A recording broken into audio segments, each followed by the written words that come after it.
Hey guys, welcome. This is a general reading for the collective of Scorpio, Sun, Moon, Rising, Venus. It is not a date or time specific reading. So whenever you come upon it, if it speaks to you, it may be your message at that time. You can be here as a cross watcher for a Scorpio. Keep in mind you may need to reverse the energies. I'll remind you of that once I pull the spread. That's a pretty normal thing. Let's see. Not much to talk about astrologically. October will be cuckoo, but we just had the full moon in Aries. We're still in that energy, so because the full moon occurred at 6 degrees, so it had a little bit of energy to move through the sign of Aries. So it's not too late to watch the full moon reading in case you missed it. Very powerful full moon, especially for people with planets or points in the cardinal signs of Aries, Capricorn, Libra, or Cancer. Just wanted to put that out there. Those people will definitely want to watch that reading. Okay, here we go. I'm going to pull from Dragon Oracle to activate the reading. Please remember this is a general reading, not a private reading, so it may not resonate for everyone. It's not meant to. If you do want a private reading, I do offer them. There's a link in the description box below, and it'll take you to the booking page. You can read about it, look at the testimonials, see what people think. There we go. We have a winner. Oh, this is beautiful. You get Dusky Pink Dragon from Andromeda. Prepares all your chakras to embody higher love. Perfect. Accept and radiate higher love. Touch others with its flame. How perfect is that? Dusky Pink Dragon from Andromeda. You can use pink rose quartz, pink chalcedony. I think I'm saying that right. Chalcedony or chalcedony is another crystal you can work with that's in the dusky pink realm. But I love that this is talking about embodying higher love, because the full moon in Aries is where we are aware we exist and have a body, right? And across the way with the sun in Libra is about love. So embodying higher love couldn't be more perfect. Yes, that full moon was on the we versus me polarity of Aries and Libra. Nice. Good message. Okay, so what I'm going to do is pull the spread, give you my general impressions, and then we will jump in with the clarifiers for the details. And here we go. For Scorpio, Sun, Moon, Rising, Venus.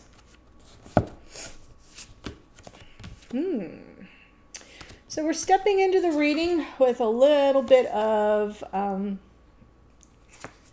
what am I looking for? Resistance.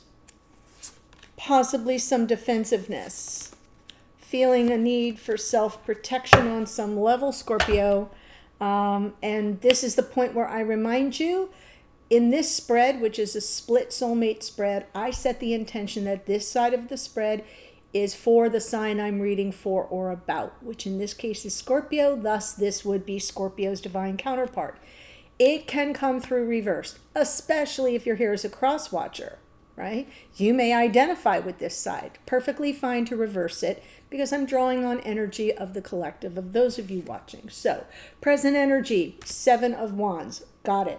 In the past, for both of you, a little bit difficult for your person, some regrets, and for you, yeah, things blew up. Something wasn't sustainable, and I'm feeling like this person felt very bad about it. Where are they right now? They kind of want to make some progress, take some action, move towards something that does speak to their higher good. And where are you? You're like, then bring it. Bring it. Now, in the near future, this person has some confusion. They may get a little overwhelmed. They may get a little verklempt. They may move too fast for their own good and then kind of get into the crosswinds of their own emotions. And that may leave you feeling a little disillusioned. So let's take a look with the clarifier, shall we? Here we go. 7 of Wands.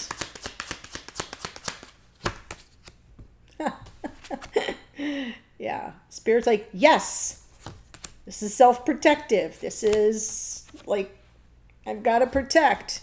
I'm feeling stuck. I feel like this is both your energy. And here's why. Because underneath is the Lovers, and the Lovers is a card of choice. And we're either choosing to come home to ourselves, or we're choosing the soul bond and the connection and finding ourselves within it. And if we've got this Eight of Swords here, I'm feeling that on both sides. And so the resistance, one part's yours, one part's theirs. That's perfect mirrored energy and very much part of the dynamic of these kinds of soul connections. There's a mirroring element. And sometimes what we are going through and we think we're all alone in it, our person is experiencing the same thing. We're literally mirroring it, say that 3 times fast, for each other. This resistance and where we get stuck and caught in a loop of overthinking things or second guessing ourselves or being filled with self-doubt and self-limiting beliefs. But underneath, we really want the same thing. Okay, so let's take a trip down memory lane and see this person with the 5 of Cups in the past.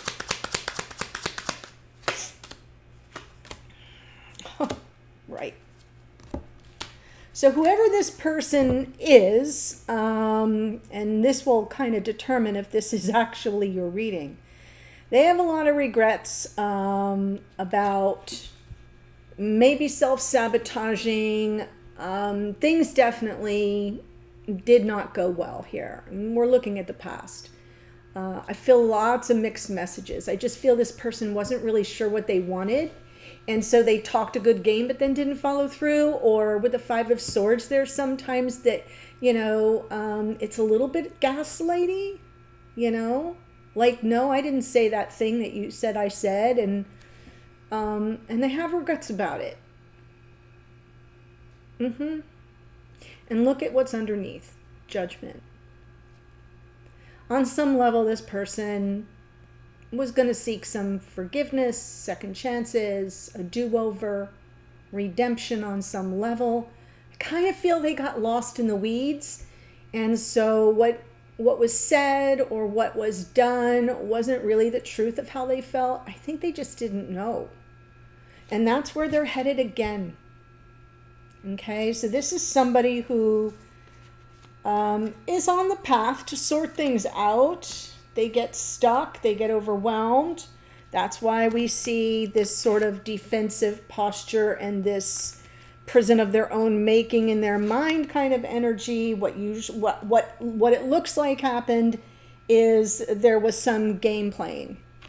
Okay, mixed messages, game playing.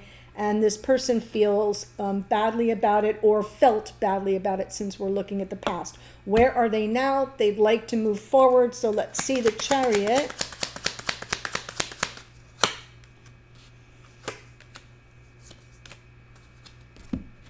But they're afraid that they can't fix it.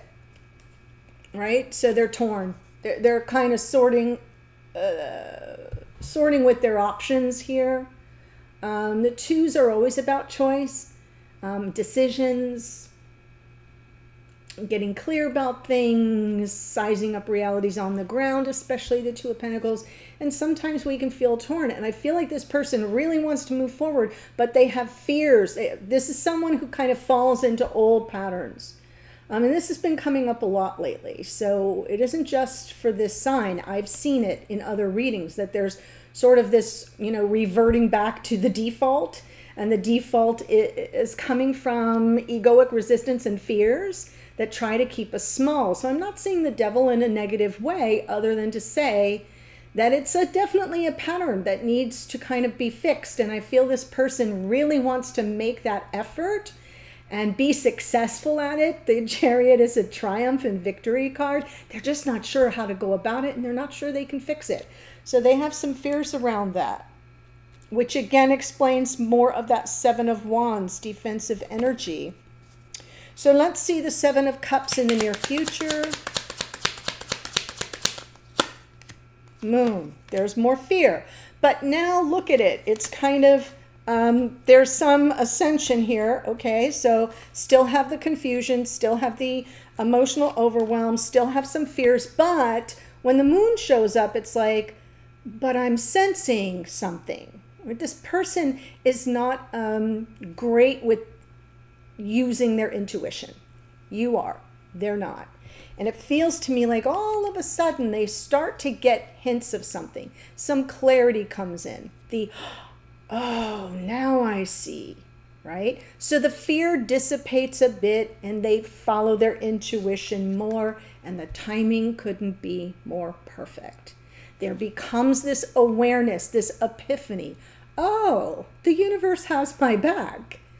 And something's being worked out behind the scenes, beyond my control and even my awareness, but I don't need to fear that. I just kind of need to go with that, flow with that. I know that looks really good to me. So let's see how it's been for you. Tower. Okay.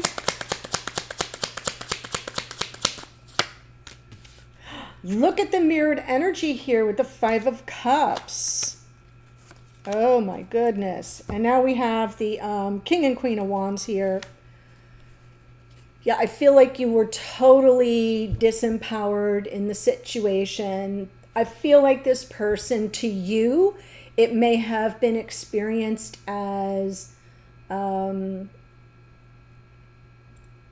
someone who was okay with things as they were. And they weren't really being honest. And that's why I'm picking up that sort of game playing, mixed messages energy for this person. And that's what they feel bad about. But you experienced it as a total loss, as something really fell apart. And this person was maybe too complacent, or didn't see the need to kind of give any more to the connection. Like things are okay. And you know, not that there's anything wrong with that if it is sort of mutually understood. But I think that's where things broke down. I don't think it was mutually understood. I think the person sent out the bat signal that they wanted more, but then the actions didn't follow suit. They were confused. You were hurt. And I don't think this person meant it intentionally, but that's kind of how we perceive it, right? Like, wow, that really did a number on me. And the Queen of Wands in this case is thus coming through reversed, is feeling very disempowered. Okay, so that was then. Where are we now? We've got this King of Wands, present energy, present experience of the connection for you. Maybe like, am I dealing with an unavailable lover? Is this just somebody who doesn't want to be in this connection? That's right. Inquiring minds.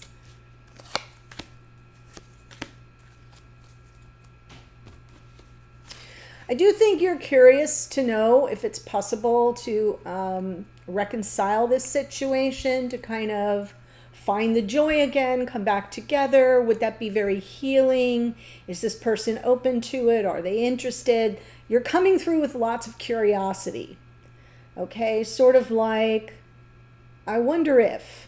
And what I'm seeing here is this person wants to kind of remedy the situation, but their fears are holding them back. They're not quite sure what they're really dealing with and whether you'd even be open to it on some level. I think that's where the fear is coming. Some people don't take the action that they need to take because they live in fear of the rejection. And here is said rejection. Four of Cups. So as this person processes their confusion, their emotional overwhelm, all the things that they're feeling, and all of a sudden, instead of falling prey to fear, they sort of have this epiphany, this insight comes in. They see things with much more clarity, and they feel a little bit more open to the construct of divine timing and things unfolding in their favor. And if I don't rage against the machine, and if I just get out of my own way, this could be beautiful.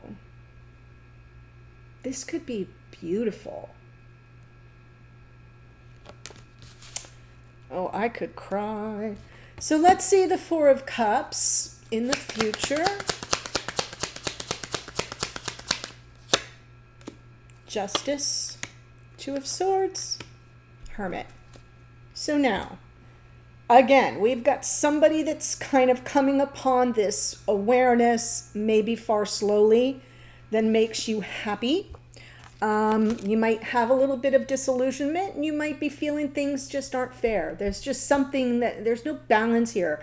There's no sense that we're on the same page with the Justice card here. And so you're going to be sort of going through this crossroads moment of having to make an important decision. Do you stay invested in the connection, even though it's a little, I'm not going to say disconnected, but there is definitely something that I think you want from it on an emotional level that you're not quite getting. I think this person will get there, and we'll see in the extended, but I feel like as this person starts to have this awareness is just the same time where you're kind of like toying with, do I stay or do I go, right? The Hermit, like, maybe I just should continue on my solitary journey here because things don't feel harmonious. They don't feel balanced. It doesn't feel good. It doesn't feel fair. And I'm disappointed and disillusioned and, feeling somehow rejected. And it isn't rejection as far as I can see, but it can be felt that way and experienced that way because when somebody puts up such a fight against what could be so beautiful, it leaves us like with, where do I go with this? So I can see where you will be in that crossroads moment of making an important decision about how best to proceed for yourself. But I think just as you get to that point, this person kind of catches a clue. And I think the timing will be perfect. So that is my first part of the spread. Here's what I'm going to do. I'm going to give you the astrology that just showed up. I'm having trouble speaking today. And then I'm going to continue on. So if this is resonating for you, there's a link in the first sentence of the description box. And I'm going to go to an extended and continue on with this reading. I'm just going to move all the cards up and pull the two of you together. So that if you were in each other's sphere in 3D at this moment, what are the strengths? What are the challenges? What can you do about it or expect to come of it? What are they trying to say to you? What are you trying to say to them? Meaning your messages at 5D. In an ideal world, what do you want this person to know? What are they trying to communicate to you? I'll get a card from Spirit of the Universe. That comes through as confirmation, clarity, direction or guidance, and sometimes, if necessary, red flags and warnings. The hidden energies. What's going on behind the scenes with your person that you don't know but might want to? And then the outcome position is, if nothing were to change, how might things unfold?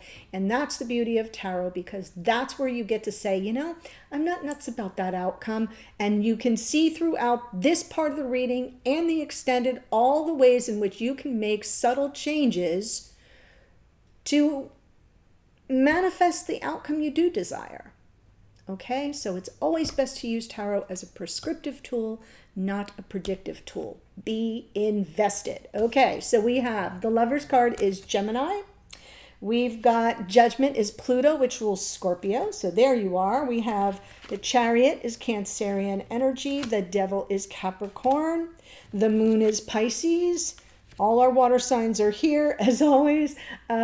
Jupiter here in the Wheel of Fortune, which rules Sagittarius. Queen of Wands is Aries. The Tower is Mars. Mars rules Aries. King of Wands here is Leo. Our Page of Swords, Gemini, Libra, Aquarius. More Libra in the Justice card. And we've got Virgo here in the Hermit. So that's what I have for you. Beautiful oracle. Let's see what we get. I'm going to the extended now. I'll see you there in a second. Bye for now.